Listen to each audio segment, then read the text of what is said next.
Comme il l'avait affirmé à sa sœur et bien-aimée, le prince Zod ne supportait pas de descendre dans les catacombes elfiques d'Avalon. Il n'avait dû le faire qu'une seule fois auparavant, et c'était déjà la fois de trop. Pourtant conçus pour être le dernier repos d'êtres légendaires, ces lieux n'avaient rien de morbide, bien au contraire. Comme tout ce qui venait des elfes, ils étaient d'une insoutenable beauté, remplis de gigantesques statues éplorées, au pathos calculé, de 12 mètres de haut, en granit blanc ressemblant à s'y méprendre à de l'ivoire. Les mausolées y étaient encore plus majestueux que les maisons ordinairement habitables, et c'était là une beauté pathétique, le genre de beauté à vous tirer des larmes devant un tel gâchis de talent, car on la plaçait là où personne ne pouvait ou ne voulait venir la voir, afin de s'y recueillir ou la contempler. À croire que les elfes glorifiaient encore plus les morts que les vivants, ce qui en disait long sur cette race ô combien fière et passéiste. Mais le prince poussa un soupir, ce n'était pas là la partie la plus difficile de sa mission. Il devait descendre encore plus bas dans cette nécropole déjà oubliée. Écrasant les feuilles mortes s'accumulant devant les édifices, il marcha jusqu'à un mur dépourvu de tout ornement, mis à part un petit socle hérissé de pointes. D'une simple caresse, il s'écorcha le bout de son index sur la plaque agressive et y fit perler de légères gouttes de sang. Devant ce modeste sacrifice, cette offrande mineure, une autre plaque vint à s'ouvrir dans le sol. Un craquement témoignant du manque d'entretien et d'utilisation des rouages de son mécanisme se fit entendre. Le craquement retentit dans le silence de cathédrale de la nécropole comme un affront à la paix des trépassés. La trappe dévoilait un passage sombre. Là-dedans baignaient les ténèbres des plans inférieurs. Les catacombes avaient été construites sur un réseau de souterrains existant déjà avant l'érection de la nouvelle Avalon.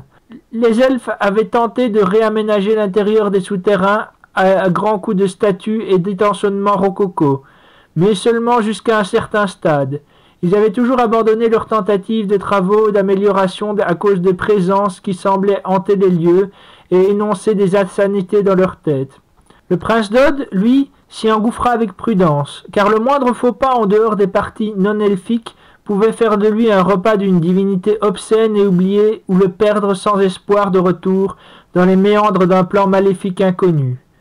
Autant l'abandon du monde du dessus parvenait à se préserver des ravages du temps, autant ce qu'il y avait au-delà de la trappe de l'entrée secrète n'était que relent et pourriture.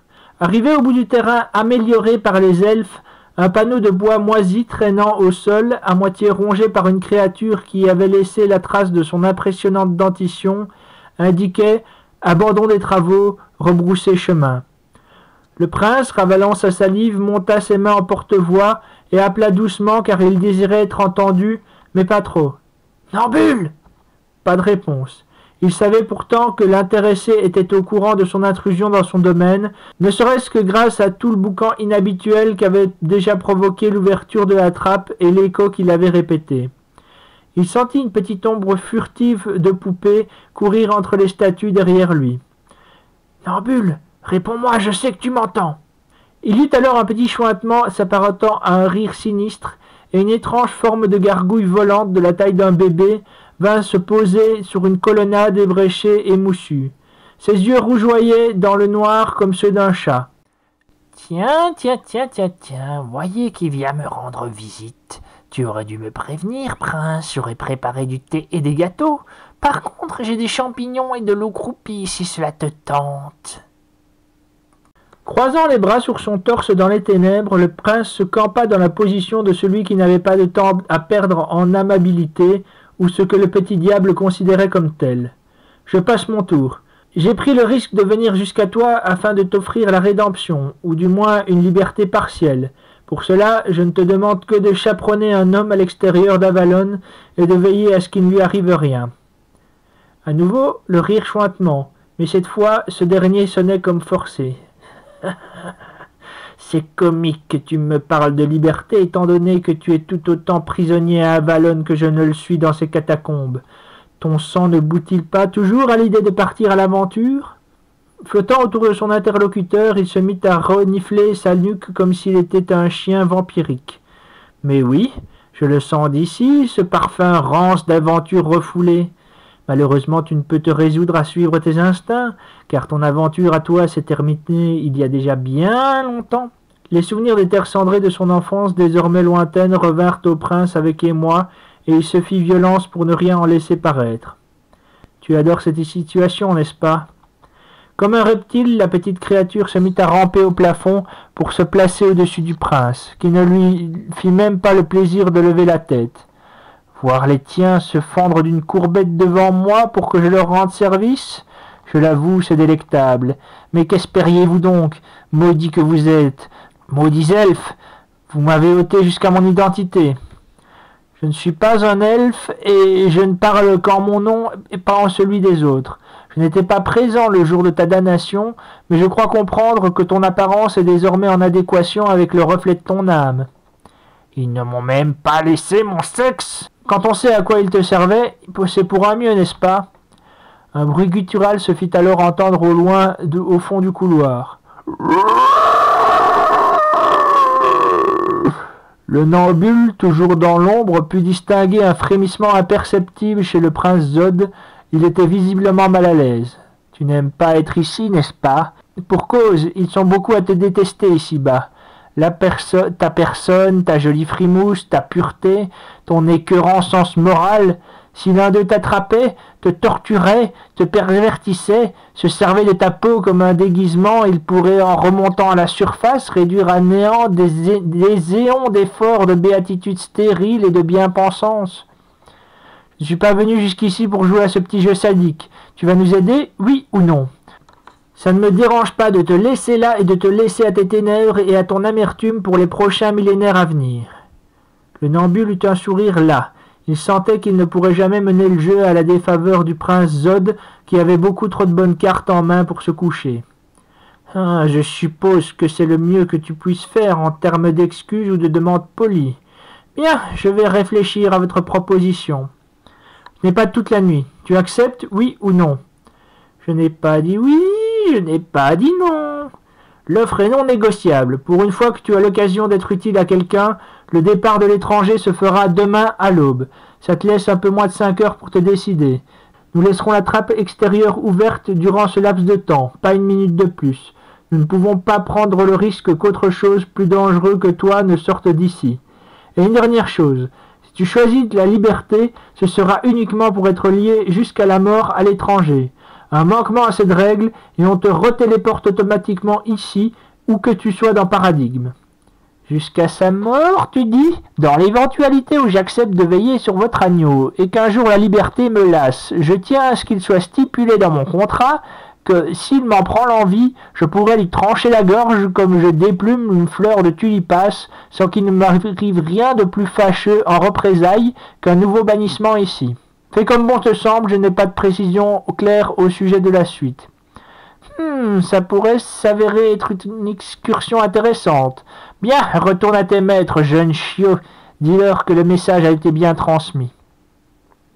Avec le soulagement de sa mission de pigeon voyageur au service du conseil accompli, Zod fit un petit signe de salut au diablotin et remonta prestement dans la lumière d'Avalon. Il fit part de quelques consignes à l'elfe noir, gardien de la nécropole, à savoir que la trappe devait être refermée au bout de 5 heures ou immédiatement s'il se présentait à la sortie, quelque chose ne correspondant pas à la description du Nambule. Puis il revint à ses quartiers, en espérant ne plus jamais avoir à remettre les pieds dans les plans inférieurs. Le lendemain à l'aube, l'étranger, au sommeil inébranlable, même après de nombreux déplacements et manipulations de son corps, fut habillé des plus beaux atours elfiques, placé dans un somptueux dracard dans lequel on ajouta une réserve de provisions pour une 30aine de jours, ainsi qu'une dague magique bien aiguisée. Tandis qu'il regardait les servants et servantes accomplir leur corvée, Zod ne cessait de regarder le ciel en se demandant s'il avait accompli correctement sa propre mission. S'était-il montré assez convaincant auprès du Nambule? Sa fierté ne l'avait-elle pas desservi durant les négociations? Après tout, le sort de l'étranger n'était pas vraiment son problème. Il avait été très permissif avec les termes du contrat que les Eldar n'auraient sans doute pas désapprouvé. Benetti perçut son inquiétude et l'interpréta correctement. « Tu penses qu'il ne viendra pas ?»« Je n'en sais rien.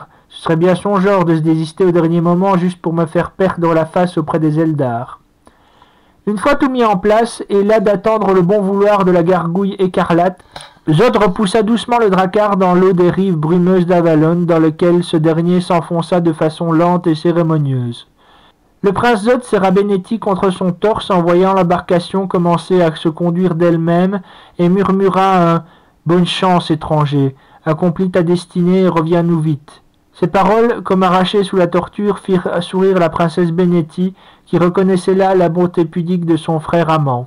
Au loin, une silhouette cramoisie au vol mal assuré vint voler auprès du Drakkar. Le Nambule semble avoir finalement accepté ta proposition. Je n'ai jamais douté un seul instant de son désir de revoir le monde extérieur. La carotte était trop belle pour cet âne bâté. S'il n'y avait que ça pour l'intéresser, peut-on vraiment lui faire confiance ? Zod envisagea un instant de lui mentir, mais sachant Benetti trop futé pour ne pas s'en apercevoir, il opta plutôt pour la franchise. Non, mais après tout, ça apprendra une belle leçon à l'étranger. On ne peut faire confiance à personne. Si celui-ci doit faire ses preuves avant de revenir ici, autant qu'on lui mette le plus de bâtons dans les roues possible. Et le Nambule en est un sacré de bâton. Cette protection est certes une arme à double tranchant, mais son retour en Avalon n'en sera que plus méritoire. Du haut de ses appartements majestueux, Feuillu Barbe-en-Poil, le grand Eldar, son bourdon végétal à la main, assistait également, penché à sa fenêtre, au départ du Drakkar de l'étranger. Sa barbe blanche écume était si longue qu'elle occupait une grande partie de la pièce de vigie. « Je me désole de le voir partir aussi promptement, mais il nous fallait le chasser. Il vous a fallu à tous feindre une indifférence impitoyable, et je m'en excuse. Mais garder cet homme ici aurait été tout aussi inconscient que de se balader dehors avec un paratonnerre à la main un soir d'orage.